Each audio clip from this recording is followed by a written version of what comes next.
Hi hello everyone welcome back to Kavana ಎಲ್ಲ logs. ಎಲ್ಲರೂ ಹೇಗಿದ್ದೀರಾ? ಹೋಪ್ ಎಲ್ಲರೂ ಚೆನ್ನಾಗಿದ್ದೀರಾ ಅನ್ಕೊಂಡು ಈ ಲಾಗ್ನ ಸ್ಟಾರ್ಟ್ ಮಾಡೋಣ ಬನ್ನಿ. ಇದು ಮಾರ್ನಿಂಗ್ ಇಂದಾನೆ ಲಾಗ್ ಸ್ಟಾರ್ಟ್ ಮಾಡ್ತಾ ಇದ್ದೀನಿ. ಇವತ್ತು ಹಿಂದಿನ ದಿನದ ಸಾಂಬಾರ್ ಇದೆ, ಲೇಟಾಗಿ ಎದ್ದು ಟಿಫನ್ ಒಂದು ಮಾಡೋಣ ಅಂತ ಸ್ವಲ್ಪ ಲೇಟಾಗಿದ್ದೆ, ಹಾಗಾಗಿ ಸ್ವಲ್ಪ ಟೈಮ್ ಆಯಿತು. ಚಪಾತಿ ಹಿಟ್ಟಿಗೆ ಮೆಂತ್ಯ ಸೊಪ್ಪನ್ನ ಹಾಕ್ಬಿಟ್ಟು ಕಲಿಸ್ಕೊಂಡಿದ್ದೀನಿ, ಸಣ್ಣದಾಗಿ ಕಟ್ ಮಾಡಿಬಿಟ್ಟು ಚಪಾತಿ ಮತ್ತು ಹೀರೆಕಾಯಿ ಚಟ್ನಿ ಮಾಡೋಣ ಅಂದ್ಬಿಟ್ಟು ಹೀರೆಕಾಯಿನೂ ಕಟ್ ಮಾಡಿ ಫ್ರೈ ಮಾಡ್ಕೊತಿದ್ದೀನಿ. ಅದ್ರ ಜೊತೆಗೆ ಮೆಣಸಿನ್ಕಾಯಿ ಮತ್ತು ಬೆಳ್ಳುಳ್ಳಿ ಕೂಡ ಫ್ರೈ ಮಾಡ್ಕೊತಾ ಇದ್ದೀನಿ. ಹಾಗೆ ಹಿಂದಿನ ದಿನದ ಸಾಂಬಾರು ಇತ್ತಲ್ಲ ಅದನ್ನು ಬಿಸಿ ಮಾಡೋಣ ಅಂತ ಇಟ್ಟಿದ್ದೀನಿ. ಹಿಂದಿನ ದಿನ ನೈಟ್ ಸಾಂಬಾರು ಮಾಡಿದ್ದೆ, ಹಾಗಾಗಿ ಅದೇ ಸಾಂಬಾರಿದೆ, ಮಾಡ್ಕೊಳಕ್ಕೆ ಹೋಗ್ತಿಲ್ಲ. ಈವ್ನಿಂಗ್ ಏನಾದರೂ ಮಾಡಿದ್ರಾಗುತ್ತೆ ಅಂತ ಹಸ್ಬೆಂಡ್ಗೆ ಇವತ್ತು ಅದನ್ನೇ ಬಾಕ್ಸಿಗೆ ಹಾಕೋಣ ಅಂತ ಇಷ್ಟೆಲ್ಲ ರೈಸು ಮಾಡಿಟ್ಟು ಆಮೇಲೆ ನಾನು ಇಷ್ಟೆಲ್ಲ ಕೆಲಸ ಮಾಡಿಟ್ಟಾದ್ಮೇಲೆ ಮಾಡ್ಕೊಂಡಿದ್ದಾದ್ಮೇಲೆ ಚಿಯಾ ಸೀಡ್ಸು ಮೆಂತ್ಯ ನೆನೆಸಿರೋ ಅಂಥ ನೀರನ್ನ ಕುಡಿಯೋಣ ಅಂದ್ಬಿಟ್ಟು ಕುಡ್ದಿರಲಿಲ್ಲ, ಇವಾಗ ಕುಡಿತಾ ಇದ್ದೀನಿ. ನಾನು ವಾಯ್ಸ್ ಓವರ್ ಕೊಡೋಣ ಅಂತ ಮೈಕ್ ಹಾಕೊಂಡು ವಾಯ್ಸ್ ಕೊಟ್ಟಿದ್ದೆ, ಯಾಕೋ ಅದು ಅಷ್ಟು ಕ್ಲಿಯರೆನ್ಸ್ ಇರಲಿಲ್ಲ, ತುಂಬ ಅಂದರೆ ತುಂಬ ಡಿಸ್ಟರ್ಬೆನ್ಸ್ ಇತ್ತು ಅದರಲ್ಲಿ. ಅದಕ್ಕೋಸ್ಕರ ಆ ವಾಯ್ಸ್ನ ಮ್ಯೂಟ್ ಮಾಡಿ ಮತ್ತೆ ವಾಯ್ಸ್ ಓವರ್ ಕೊಡ್ತಾ ಇದ್ದೀನಿ. ಇವತ್ತು ವಿಡಿಯೋ ಎಡಿಟ್ ಮಾಡಿ ವಾಯ್ಸ್ ಓವರ್ ಕೊಟ್ಟು ಎಲ್ಲ ರೆಡಿ ಮಾಡಿರೋ ಅಂಥ ವಿಡಿಯೋನ ನಾನು ನನ್ನ ತಪ್ಪಿಂದನೇ ನಾನು ಮಿಸ್ ಆಗಿ ಡಿಲೀಟ್ ಮಾಡ್ಕೊಂಡ್ಬಿಟ್ಟಿದ್ದೀನಿ. ಏನಕ್ಕಪ್ಪ ಅಂದರೆ ಸ್ಟೋರೇಜ್ ಫಿಲ್ ಆಗಿ ನನಗೆ ಎಡಿಟ್ ಮಾಡಿರೋ ವಿಡಿಯೋ ಡೌನ್ಲೋಡ್ ಮಾಡ್ಕೊಳಕ್ಕೆ ಆಗ್ತಿರ್ಲಿಲ್ಲ. ಹಾಗಾಗಿ ವಿಡಿಯೋನ ಒರಿಜಿನಲ್ ವಿಡಿಯೋ ಹಳೇದಿರೋದನ್ನೆಲ್ಲ ಅಪ್ಲೋಡ್ ಆಗಿರೋ ಅಂಥ ವೀಡಿಯೋಸ್ನೆಲ್ಲ ಡಿಲೀಟ್ ಮಾಡ್ತಾ ಇದ್ದೆ. ಆವಾಗ ಮಿಸ್ ಆಗಿ ಇವಾಗ ಏನು ಅಪ್ಲೋಡ್ ಮಾಡಬೇಕಿತ್ತು ವಿಡಿಯೋ ಅದ್ರ ಕ್ಲಿಪ್ಪು ಕೂಡ ಡಿಲೀಟ್ ಆಗಿದೆ. ಹಾಗೆ ಡೌನ್ಲೋಡ್ ಆಗೋಕ್ಕೆ ನಾನು ಎಡಿಟ್ ಮಾಡ್ಕೊಂಡಿದ್ನಲ್ಲ ಅಲ್ಲೂ ಆ ಒರಿಜಿನಲ್ ವಿಡಿಯೋ ಡಿಲೀಟ್ ಆದರೆ ಡಿಲೀಟ್ ಆಗಿಬಿಡುತ್ತೆ. ಹಾಗಾಗಿ ವಿಡಿಯೋ ಮಿಸ್ ಆಗಿಬಿಟ್ಟು ಡಿಲೀಟ್ ಆಗಿರೋ ಕಾರಣ ಇವತ್ತು ನಾನು ತುಂಬ ಬೇಜಾರು ಮಾಡಿಕೊಂಡೆ. ಬಟ್ ಬೇಜಾರಾಗಿ ಕೈ ಬಿಡಬಾರ್ದು, ನಾನು ಒಂದೇನೋ ಮಾಡೋಕೆ ಹೊರಟಿದ್ದೀನಿ ಅಂದಮೇಲೆ ಅದಕ್ಕೆ ಏನಾದರೂ ಒಂದು ಪ್ರಾಬ್ಲಮ್ ಬರ್ತಿರುತ್ತೆ, ಆ ಪ್ರಾಬ್ಲಮ್ಗೆ ಒಂದು ಸೊಲ್ಯೂಷನ್ ಅಂತ ಹುಡ್ಕೊಬೇಕು.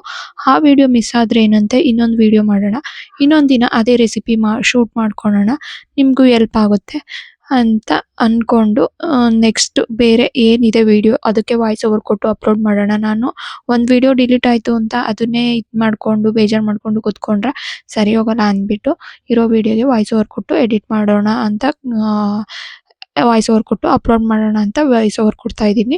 ಪ್ಲೀಸ್ ಸಪೋರ್ಟ್ ಮಾಡಿ, ನನ್ನ ಚಾನಲ್ನ ಸಬ್ಸ್ಕ್ರೈಬ್ ಮಾಡ್ಕೊಂಡು ನೋಡಿ. ನನಗೂ ಸುಮ್ಮನೆ ಏನೋ ಒಂದು ಕಂಟೆಂಟ್ ಹಾಕೋಕ್ಕೆ ಇಷ್ಟ ಆಗಲ್ಲ, ಅಟ್ಲೀಸ್ಟ್ ನನ್ನ ಕೈಲಿ ಏನಾಗುತ್ತೆ ಆ ಥರ ಕಂಟೆಂಟ್ ಹಾಕಬೇಕು, ಒಬ್ರಿಗೆ ಇನ್ಫಾರ್ಮೇಟಿವ್ ಆಗಿರಬೇಕು, ಯೂಸ್ ಆಗೋ ಥರ ಇರಬೇಕು ಅಂತಲೇ ನಾನು ವೀಡಿಯೋಸ್ ಮಾಡೋದು. ಆದರೆ ಇವತ್ತು ನನ್ನ ತಪ್ಪಿಂದನೇ ಈಗ ಆಯಿತು. ಆ ರೆಸಿಪಿ ನಾನು ಶೂಟ್ ಮಾಡ್ಕೊಂಡೇ ಇದ್ದರೂ ಹಾಗೆ ಹೇಳಿದ್ದೀನಿ, ಲಾಸ್ಟಲ್ಲಿ ವೀಡಿಯೋ ಕೊನೆವರೆಗೂ ನೋಡಿ ಸ್ಕಿಪ್ ಮಾಡಿದೆ. ಎಷ್ಟೋ ಜನ ತುಂಬ ವೆಯ್ಟ್ ಲಾಸ್ ಮಾಡಬೇಕು, ಡಯಟ್ ಮಾಡಬೇಕು ಅಂತಿರ್ತಾರೆ. ಅವರಿಗೆ ಯಾವ ಥರ ಮಾಡಬೇಕು, ಯಾವ ಫುಡ್ ತಿಂದರೆ ಏನು ಎತ್ತ ಅಂತ ಗೊತ್ತಿರಲ್ಲ. ಮನೇಲಿರೋ ಅಂಥ ಫುಡ್ಗಳಲ್ಲೇ ಯಾವ ಥರ ಡಯಟ್ ಮಾಡ್ಕೊಬೋದು ಏನು ಅಂತ ಗೊತ್ತಿರಲ್ಲ. ಆ ಥರ ಎಲ್ಲ ಯೂಸ್ ಆಗುತ್ತೆ ಅಂತ ನಾನು ಒಂದೊಂದು ಕಂಟೆಂಟ್ ಮಾಡ್ತೀನಿ. ಬಟ್ ಇವತ್ತು ವಿಡಿಯೋ ಡಿಲೀಟ್ ಆಗಿದ್ದರಿಂದ ನಾನು ತುಂಬ ಪ್ರೋಟೀನ್ ಇರೋ ಅಂಥ ಮೆಂತ್ಯ ಸೊಪ್ಪು ಚಪಾತಿ ಮಾಡ್ಕೊಂಡಿದ್ದು ಕೂಡ ನಿಮಗೆ ರೆಸಿಪಿ ಶೇರ್ ಮಾಡೋಕ್ಕಾಗಲಿಲ್ಲ. ಅದ್ರ ಜೊತೆ ಹೀರೆಕಾಯಿ ಚಟ್ನಿ ಮಾಡಿದ್ದೆ. ಹೀರೆಕಾಯಿ ಚಟ್ನಿ ಅಂತೂ ಮೆಂತ್ಯ ಸೊಪ್ಪು ಚಪಾತಿ ಜೊತೆಗೆ ತುಂಬ ಒಳ್ಳೆಯದು, ಹೆಲ್ತಿ ಫುಡ್ಡು, ಡಯಟ್ ಮಾಡೋರ್ಗಂತೂ ತುಂಬ ಒಳ್ಳೆಯದು. ಹಾಗೆ ವೆಯ್ಟ್ ಲಾಸ್ ಕೂಡ ಆಗುತ್ತೆ. ಬ್ರೇಕ್ಫಾಸ್ಟ್ಗೆ ಇದು ಒಂದಿನ ಮಾಡ್ಕೊಬೋದು. ಬ್ರೇಕ್ಫಾಸ್ಟ್ಗೆ ಅಂತ ಏನಿಲ್ಲ, ಲಂಚಿಗೆ ಮತ್ತು ಡಿನ್ನರ್ಗೆ ಯಾವುದಕ್ಕಾದ್ರೂ ಮಾಡ್ಕೊಬೋದು. ಆದರೆ ನಿಮಗೆ ಆ ರೆಸಿಪಿ ತೋರ್ಸೋಕ್ಕಾಗ್ತಿಲ್ಲ, ಆದರೂ ಹೇಳ್ತೀನಿ. ಹೀರೆಕಾಯಿ, ಮೆಣಸಿನ್ಕಾಯಿ, ಬೆಳ್ಳುಳ್ಳಿ ಹುರ್ಕೊಂಡಿದ್ದಾದ್ಮೇಲೆ ಅದಕ್ಕೆ ಸ್ವಲ್ಪ ಜೀರಿಗೆ, ಉಪ್ಪು, ಹುಣಸೆಹಣ್ಣು ಸೇರಿಸ್ಕೊಂಡು ಗ್ರೈಂಡ್ ಮಾಡ್ಕೊಬೇಕು. ಸ್ವಲ್ಪನೂ ನೀರು ಸೇರಿಸ್ದಂಗೆ ಗ್ರೈಂಡ್ ಮಾಡ್ಕೊಬೇಕು. ತುಂಬ ಚೆನ್ನಾಗಾಗುತ್ತೆ ಚಟ್ನಿ ಅನ್ನೋದು. ವೆಜಿಟೇಬಲ್ಸ್ ತಿನ್ನಲ್ಲ ಮಕ್ಕಳು ಅಂದರೆ ಆ ಥರ ಚಟ್ನಿ ಕೂಡ ಮಾಡ್ಬೋದು. ಆ ಥರ ಕೆಲವೊಂದು ವೆಜಿಟೇಬಲ್ಗಳಲ್ಲಿ ಇನ್ನು ಅಪ್ಕಮಿಂಗ್ ಲಾಗ್ಸಲ್ಲಿ ಆ ಥರ ಇನ್ನೂ ಯಾವ್ಯಾವ ವೆಜಿಟೇಬಲ್ಸಲ್ಲಿ ಯಾವ್ಯಾವ ಥರ ಚಟ್ನಿ ಮಾಡ್ಕೊಬೋದು, ಯಾವ್ಯಾವುದಕ್ಕೆ ಕಾಂಬಿನೇಷನ್ ಚೆನ್ನಾಗಿರುತ್ತೆ ಅಂತ ತಿಳಿಸ್ಕೊಡ್ತೀನಿ. ಹಾಗೆ ಈಗ ಒಂದು ಸ್ವಲ್ಪ ಗ್ರೀನ್ ಫ್ರೆಶ್ಗೆ ಹೋಗಿ ವೆಜಿಟೇಬಲ್ಸ್ ಎಲ್ಲ ತೊಗೊಂಡು ಬಂದಿದ್ದೆ. ಫ್ರೂಟ್ಸು ಕೂಡ ಬೇಕಿತ್ತು, ಹಾಗಾಗಿ ಹೋಗಿ ತೊಗೊಂಡು, ಹಾಗೆ ಇವನಿಗೊಂದು ಬುಕ್ ಹೇಳಿದ್ರು ಅದನ್ನು ಕೂಡ ತೊಗೊಂಡು ಇವನೊಂದು ಸ್ಕೂಲ್ ಹತ್ರ ಹೋಗಿ ಕರ್ಕೊಂಡು ಮನೆಗೆ ಬಂದು ಇವಾಗೆಲ್ಲ ಎತ್ತಿಡ್ತಿದ್ದೀನಿ. ಅವನನ್ನು ನನ್ನ ಮನೆಗೆ ಫ್ರೂಟ್ಸು ವೆಜಿಟೇಬಲ್ಸು ತಂದಾಗೆಲ್ಲ ಯಾವುದು ಇದ್ರ ನೇಮ್ ಹೇಳು ಅಂತ ಎಲ್ಲ ಕೇಳ್ತಾ ಇರ್ತೀನಿ. ಪ್ರತಿದಿನ ಅವನಿಗೆ ನಾನು ವೆಜಿಟೇಬಲ್ಸ್ ಕಟ್ ಮಾಡುವಾಗ ಏನಾದರೂ ಕಿಚನಿಗೆ ಬಂದರೆ ಎಲ್ಲದನ್ನೂ ತೋರಿಸ್ಬಿಟ್ಟು ಕೇಳ್ತೀನಿ ಇದೇನು ಅಂತ ಎಲ್ಲ. ಅವನಿಗೂ ಗ್ರೋಸರಿ, ವೆಜಿಟೇಬಲ್ಸು, ಫ್ರೂಟ್ಸು ಯಾವ್ಯಾವ್ದು ಏನೇನು ಅಂತ ಗೊತ್ತಿರಬೇಕು ಅನ್ನೋದಕ್ಕೋಸ್ಕರ ಕಲ್ತ್ಕೊಳ್ಳಿ ಅಂತ. ಅವ್ನಿಗೂ ಇವಾಗ ಸ್ಕೂಲಲ್ಲಿ ಅದೇ ಟಾಪಿಕ್ ಇರೋದು, ಯಾವ್ಯಾವ ಫ್ರೂಟ್ಸ್ ಯಾವುದು, ವೆಜಿಟೇಬಲ್ಸ್ ಯಾವುದು, ಡೈರಿ ಪ್ರಾಡಕ್ಟ್ಸ್ ಯಾವುದು ಅಂತ ಇದೇ ಥರನೇ ಇದ್ದಿದ್ದು. ಹಾಗಾಗಿ ಅವ್ನಿಗೆ ಹೆಲ್ಪ್ ಆಗುತ್ತೆ ಈ ಥರ ನಾವು ಪ್ರಾಕ್ಟೀಸ್ ಮಾಡಿಸೋದ್ರಿಂದ ಅಂತ ಹೇಳ್ಕೊಡ್ತಿರ್ತೀನಿ ಅಷ್ಟೇನೆ.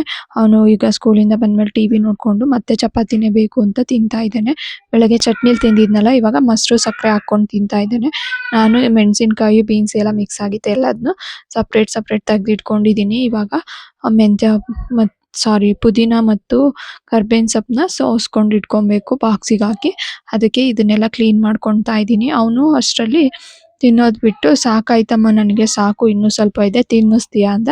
ನಾನು ಸಪ್ಪಿಡಿಸ್ತಿದ್ದೀನಪ್ಪ, ತಿನ್ಸಲ್ಲ, ನೀನೇ ತಿನ್ನು ಅಂದಿದ್ದಕ್ಕೆ ನಂಗೆ ಸಾಕು ಅಂತ ಒಳಗೆ ಇಟ್ಬಿಟ್ಟು ಇನ್ನೂ ಸ್ವಲ್ಪ ಚಪಾತಿ ಇದ್ದಂಗೆ ಬರಿತೀನಿ ಅಂತ ಕೂತಿದ್ದೇನೆ. ಅವ್ನಿಗೆ ಇವತ್ತು ಪಿ ಲೆಟರ್ ಒಂದೇ ಕೊಟ್ಟಿದ್ದು, ಬೇಗ ಬರೆದು ಮುಗಿಸ್ಬಿಟ್ಟ. ಇವತ್ತು ರೆಸ್ಟ್ ಮಾಡಕ್ಕೆ ಹೇಳಿದ್ದಾರೆ, ಅದಕ್ಕೆ ಕಮ್ಮಿ ಹೋಮ್ವರ್ಕ್ ಕೊಟ್ಟಿದ್ದಾರೆ ಅಂತ ಹೇಳ್ತಿದ್ದ. ನಾನು ಹಾಗೆ ಎಲ್ಲ ಬಾಕ್ಸಿಗೆ ಹಾಕಿ ಎತ್ತಿಟ್ಕೊಂಡೆ. ಆಮೇಲೆ ಬಂದು ಮತ್ತೆ ಹ್ಯಾಂಡ್ ವಾಶ್ ಮಾಡ್ತಿದ್ದೇನೆ.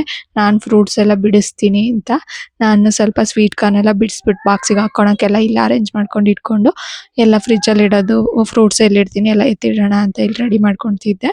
ಅದಕ್ಕೆ ನಾನು ಮಾಡಬೇಕು ಅಂತ ಹ್ಯಾಂಡ್ ವಾಶ್ ಮಾಡ್ಕೊತಿದ್ದಾನೆ. ಮತ್ತೆ ಸಿಗೋಣ ಇದೇ ಥರ ಇನ್ನೊಂದು ಬ್ಲಾಗಲ್ಲಿ. Thank you. ನನ್ನ ಚಾನಲ್ನ ಸಬ್ಸ್ಕ್ರೈಬ್ ಮಾಡಿಕೊಂಡು ಈ ವಿಡಿಯೋನ ಎಲ್ಲರಿಗೂ ಶೇರ್ ಮಾಡಿ. ಮತ್ತೆ ಸಿಗುವ ಇನ್ನೊಂದು ವಿಡಿಯೋದೊಂದಿಗೆ. Thank you. ಬಾಯ್.